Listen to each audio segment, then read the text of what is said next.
This review is on All the Bright Places by Jennifer Niven. It is a young adult novel portraying things such as depression and suicide. This is what it looks like.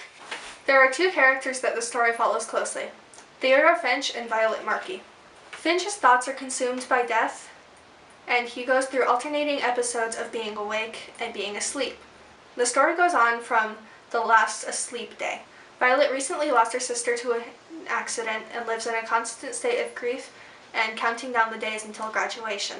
Violet and Finch meet each other in an unusual way on the top of the school's bell tower, and later get involved with each other through a class project.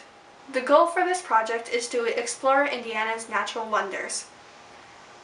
And though both are reluctant, the project gives both something to look forward to and lets them invest their feelings in each of the places that they visit.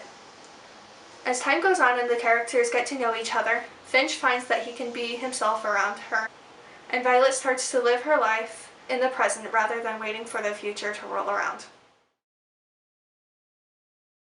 Okay, so honestly, I really loved this book. When I was reading it, I didn't put the book down until it was finished. I'm going to rate it 4 stars because it was a wonderful book and it had an intriguing plotline and with quite original content with only a few young adult tropes mixed in with it. However, I feel like this book was also very similar to The Fault in Our Stars in the sense that the characters meet by chance and later connect through a piece of literature. In this novel, the characters connect over Virginia Woolf.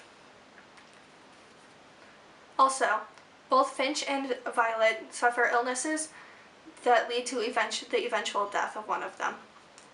Despite the similarity, I think it was well written and displays the characters in a light that authors don't always touch. Mental illnesses are not cookie cutter.